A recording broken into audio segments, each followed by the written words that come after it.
नमस्कार। कहते हैं कि एक हीरे की परख सिर्फ एक जौहरी ही जानता है। दोस्तों, हम सभी में कोई ना कोई कमी ज़रूर होती है, लेकिन साथ ही एक खूबी, एक बेहद अनोखा टैलेंट भी होता है। ज़रूरत है तो सिर्फ उसे परखने की और एक सही नज़रिए की। अगर आपको लगता है कि आपके जीवन में असफलता का कारण आपकी कमियां हैं, तो आप बिल्कुल गलत सोचते हैं। तो आइए मैं सुनाती हूँ आपको एक बेहद ही खूबसूरत सी कहानी का शीर्षक है फूटा घड़ा। बहुत समय पहले की बात है। किसी गांव में एक किसान रहता था।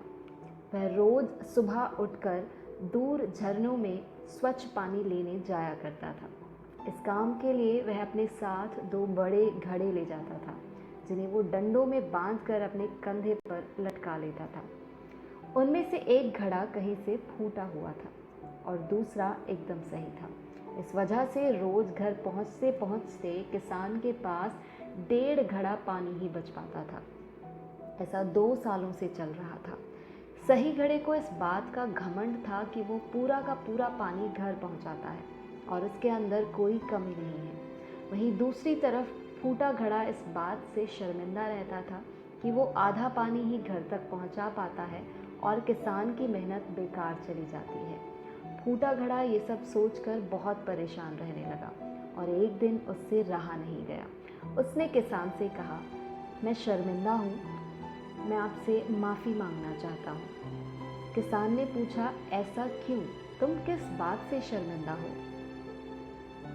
घड़े ने दुखी होते हुए कहा, शायद आप नहीं जानते, पर मैं एक जगह से फूटा हुआ हूँ और पिछले 2 सालों से मुझे जितना पानी घर पहुँचाना चाहिए, मैं बस उसका आधा ही पहुँचा पाता हूँ। मेरे अंदर ये बहुत बड़ी कमी है और इस वजह से आपकी मेहनत बर्बाद होती रही है। किसान को घड़े की बात सुनकर थोड़ा दुख हुआ और वो बोला, कोई बात नहीं, मैं चाहता हूँ कि आज लौटते वक्त तुम रास्ते में पड़ने वाले सुंदर फूलों को देखो। घड़े ने वैसा ही किया। वह रास्ते भर सुंदर फूलों को देखता आया। ऐसा करने से उसकी उदासी कुछ दूर हुई, पर घर पहुँचते पहुँचते फिर उसके अंदर से आधा पानी गिर चुका था। वो मायूस हो गया और किसान से माफ़ी मांगने लगा। किसान बोला, शायद तुमने ध्यान नहीं दिया, पूरे रास्ते में जितने भी फूल थे वो बस तुम्हारी तरफ से ही थे।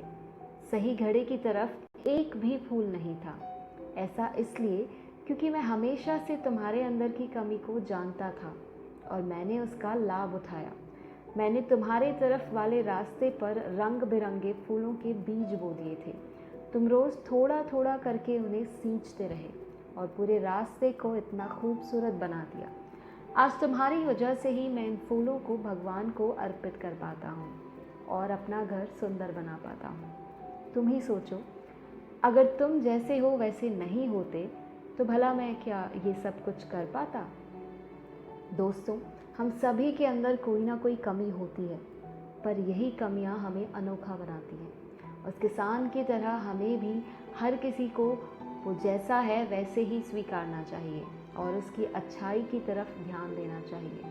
और जब हम ऐसा करेंगे, तब फूटा घड़ा भी अच्छे घड़े से मूल्यवान हो जाएगा। अगर आपको ये कहानी अच्छी लगी हो तो कहानी को शेयर करना ना भूलें। इस चैनल को सब्सक्राइब कीजिए और ऐसी ही कहानी के लिए बेल आइकन प्रेस कीजिएगा। इसको लाइक करना ना भूलें। धन्यवाद।